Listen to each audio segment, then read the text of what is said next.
अस्सलाम वालेकुम गाइस दोस्तों, वेलकम है एक न्यू कंपैरिजन वीडियो। आज की वीडियो में देखेंगे कि Delhi metro train versus Lahore metro train. जैसा कि आप जानते हैं कि पाकिस्तान के अंदर कुछ ट्रैवल थोड़ा वीक है और इंडिया के अंदर थोड़ा स्ट्रॉन्ग है, तो इनका कंपैरिजन देखेंगे कि यार दिल्ली की मेट्रो ट्रेन है वो पाकिस्तान के साथ उसका कंपैरिजन किया जा सकता है। मेरा तो नहीं ख्याल बनेगा या फिर नहीं। आई थिंक मेरा भी ख्याल यही है कि नहीं बनता, क्योंकि यहाँ पर वर्किंग कम है और इंडिया के अंदर वर्किंग ज़्यादा है और उनका ट्रैवल सिस्टम स्ट्रॉन्ग है जबकि पाकिस्तान का ट्रैवल सिस्टम वीक है थोड़ा। तो पहले तो हम वीडियो देखते हैं, उसके बाद करते हैं बात। Let's go. हेलो दोस्तों, स्वागत है आपका चैनल की एक नई वीडियो में। तो 2 दिन पहले मैंने एक पोस्ट डाला था कि आप अगली वीडियो किस चीज से रिलेटेड चाहते हैं, जिसमें सबसे ज्यादा वोट पड़े थे Delhi versus Lahore metro train system को। वैसे लाहौर मेट्रो ट्रेन सिस्टम अभी कुछ समय पहले ही शुरू हुआ है, जबकि दिल्ली का मेट्रो सिस्टम बहुत पहले शुरू हुआ था और आज उतना ही बड़ा भी है, जिस कारण वैसे तो इन दोनों का कोई कंपैरिजन नहीं बनता, लेकिन अब अगर जनता ने वोट किया है तो फिर तो कंपैरिजन भी होगा और वीडियो भी बनेगी। तो आज बने रहिए इस वीडियो के साथ और आज हम कंपैरिजन करेंगे दिल्ली और लाहौर के मेट्रो ट्रेन सिस्टम को। हेलो दोस्तों, मेरा नाम है दीपक, आप देख रहे हैं इट्स इनक्रेडिबल फॉर यू। तो आइए शुरू करते हैं।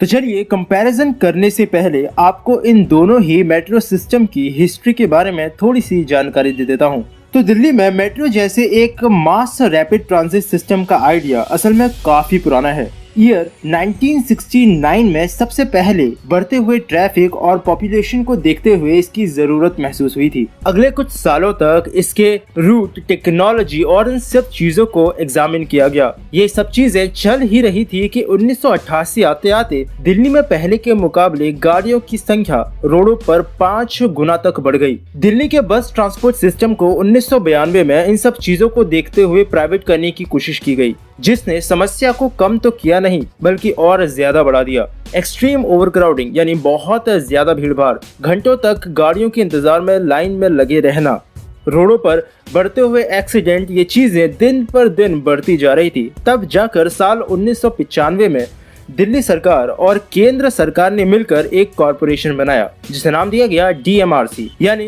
Delhi metro rail corporation. और साल 1998 में आखिरकार दिल्ली मेट्रो रेल कॉरपोरेशन ने जमीनी हकीकत पर पहली दिल्ली मेट्रो का काम शुरू किया।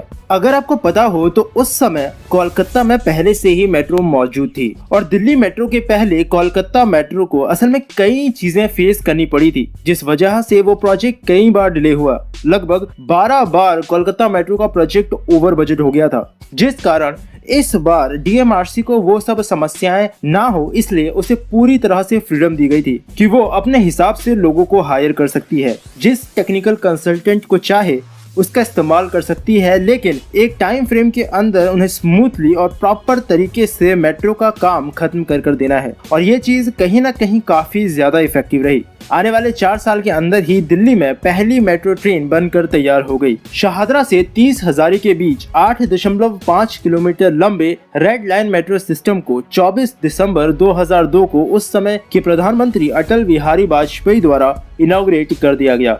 वहीं अगर बात करें पाकिस्तान मेट्रो ट्रेन की, तो उनकी पहली मेट्रो ट्रेन अभी शुरू की गई है लाहौर में। ये प्रोजेक्ट असल में पाकिस्तान में इस वक्त चल रहे सबसे बड़े इंफ्रास्ट्रक्चरल प्रोजेक्ट का ही एक पार्ट है, जिसका नाम है CPEC यानी चाइना पाकिस्तान इकोनॉमिक कॉरिडोर। मई 2014 में पाकिस्तानी सरकार और चाइना की सरकार के बीच इस लाहौर मेट्रो के लिए मेमोरेंडम ऑफ अंडरस्टैंडिंग पर साइन हुआ था। दिसंबर 2015 में चाइना के एक्सिम बैंक यानी द एक्सपोर्ट इंपोर्ट बैंक ने $1.55 बिलियन का लोन इस प्रोजेक्ट को देने के लिए हामी भरी थी, जिसके बाद इस प्रोजेक्ट पर काम शुरू हुआ। हबीब कंस्ट्रक्शन सर्विसेज को इसके पहले फेज का काम पूरा करने का जिम्मा सौंपा गया था। अक्टूबर 2016 में ZKB इंजीनियर्स एंड कंस्ट्रक्टर्स को इसके दूसरे फेज के काम को पूरा करने के लिए चुना गया।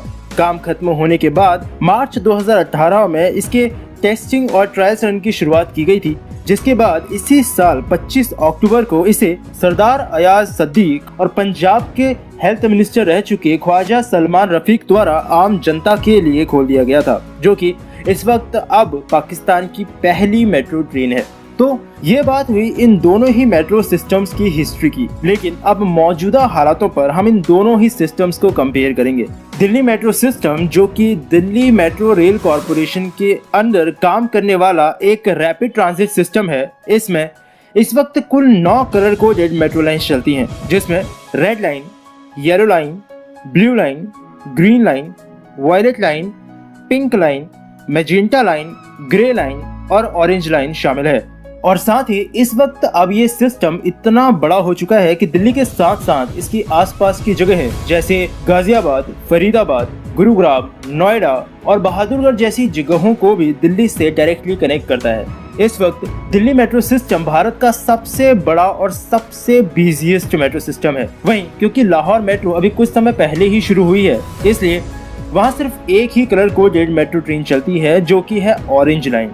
दिल्ली मेट्रो में इस वक्त करीबन 253 स्टेशन हैं, जो कि दिल्ली मेट्रो के 389 किलोमीटर लंबे सिस्टम लेंथ पे बने हैं। वहीं लाहौर मेट्रो में इस वक्त सिर्फ 26 स्टेशन हैं, जबकि उनका टोटल सिस्टम ट्रैक लेंथ करीबन 27.1 किलोमीटर का है।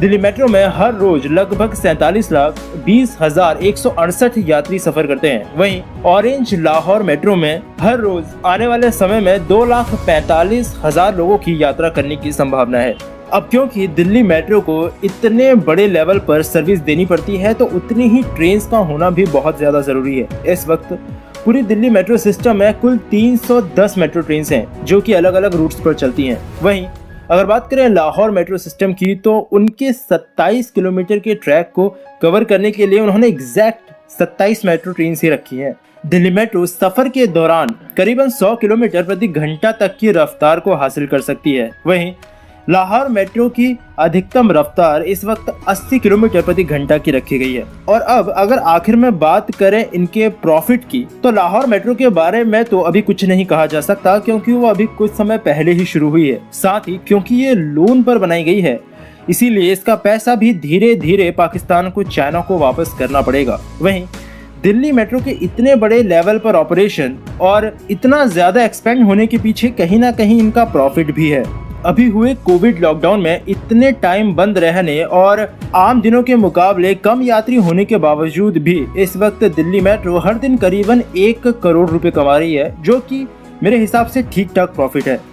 और अगर बात करें इनके कुछ फ्यूचर प्लान्स की, तो लाहौर में तो अब किसी दूसरी मेट्रो ट्रेन के बारे में कोई भी ऑफिशियल जानकारी अभी फिलहाल नहीं है। हो सकता है कि आने वाले समय में वो इसी एग्जिस्टिंग ऑरेंज लाइन की ट्रैक लेंथ को और ज्यादा बढ़ा दें।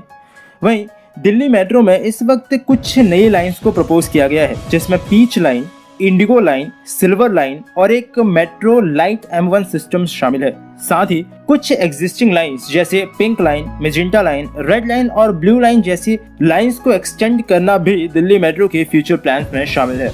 तो ये था इन दोनों ही मेट्रो सिस्टम्स का कंपैरिजन। दिल्ली मेट्रो वैसे इस वक्त साइज में बहुत बड़ी है, लेकिन लाहौर मेट्रो दिल्ली मेट्रो से ये चीज़ सीख सकती है कि किस तरह से चीज़ों को इम्प्लीमेंट करना चाहिए कि हर दिन गवर्नमेंट को कुछ ना कुछ प्रॉफिट कमा के दे। साथ ही भविष्य में इसको और भी ज्यादा एक्सपेंड किया जाए, जिससे सिस्टम की लेंथ तो बढ़ेगी ही, डेवलपमेंट भी होगा, लोगों को सुविधाएं भी पहुंचेंगी और साथ ही सरकार को फायदा भी होगा। आप क्या भारत या पाकिस्तान कहीं से इस वीडियो को देख रहे हैं, तो मुझे नीचे कमेंट सेक्शन में ज़रूर बताइएगा। तो बस अभी जी गाइस, आपने देखा कि आई थिंक के मेरे ख्याल से कि इंडिया की बेहतर है, लेकिन पाकिस्तान की भी इतनी वीक नहीं है। असल में ये कुछ ही साल में अभी रेडी हुई है, जो कि इसका नाम एक्चुअल में क्या है? ऑरेंज ट्रेन है। ऑरेंज ट्रेन के नाम से। इसका नाम मेट्रो ट्रेन नहीं है, इसका नाम है ऑरेंज ट्रेन। ऑरेंज ट्रेन, क्योंकि यहाँ से लोग ऑरेंज ट्रेन का लेवल लगाते हैं और उस पर ट्रैवल करते हैं।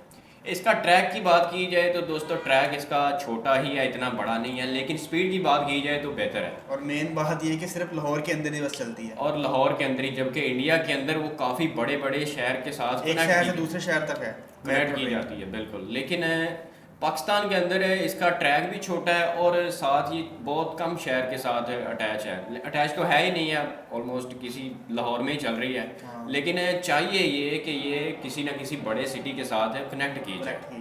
लेकिन इंडिया की बात की जाए तो इंडिया की तो काफ़ी ज़्यादा शहर के साथ कनेक्ट हो रही है और वहाँ पर ट्रैक भी बड़े हैं। और दूसरा ट्रेन भी बहुत ज़्यादा है यहाँ पर, तो बहुत कम तादाद में ट्रेन यहाँ है। 27 है, उधर मेरे ख्याल 379 उन्होंने कहा था। 300 प्लस ही वहाँ पर ट्रेन काम कर रही बहुत ज़्यादा है। ट्रेन। और इसके पीछे एक रीज़न ये भी है कि इंडिया की पॉपुलेशन तो भी ज़्यादा हो सकती है, उसकी वजह से भी ज़्यादा ऑलरेडी ज़्यादा। लेकिन वहाँ पर एक ट्रेन नहीं है, काफ़ी ज़्यादा। बुलेट ट्रेन जो सबसे ज़्यादा वर्क में आ रही है वो इंडिया की बहुत बड़ी ट्रेन है। आने वाले वक्त में मेरे ख्याल वो आएगी, या मेरे ख्याल लॉन्च होगी है मेरे ख्याल। लॉन्च हो रही है। तो बाय द वे कि जो पाकिस्तान के अंदर है ये थोड़ा वीक सिस्टम है और इंडिया के अंदर स्ट्रॉन्ग है। लेकिन इंडिया के अंदर जब तक काम ज़्यादा होगा, लेकिन पाकिस्तान के अंदर भी ये चीज़ बढ़ेगी। लेकिन इन फ्यूचर अगर यही गवर्नमेंट रही तो ये गवर्नमेंट काम करेगी, जबकि अगर कोई गवर्नमेंट चेंज हो जाती है तो काम रुक जाता है। जबकि इंडिया के अंदर रेगुलर बेस पे काम जारी है। उसकी वजह ये है कि मोदी की जो गवर्नमेंट है वो काफ़ी ओल्ड से चलती आ रही है और वो इस चीज़ के ऊपर काम करते हैं। लेकिन कुछ लोग अगेंस्ट भी होते हैं, लेकिन कुछ लोग सपोर्ट भी करते हैं। तो आई होप कि आपको कंपैरिजन अच्छा लगा हो। और अगर वीडियो अच्छी लगे तो वीडियो को लाइक करो, एंड नहीं तो चैनल को सब्सक्राइब करो। इनका लिंक हमने नीचे डिस्क्रिप्शन में दिया हुआ, आप इनको जाकर जरूर फॉलो करें। तो फिर मिलते हैं नेक्स्ट वीडियो में, तब तक के लिए अल्लाह हाफिज़।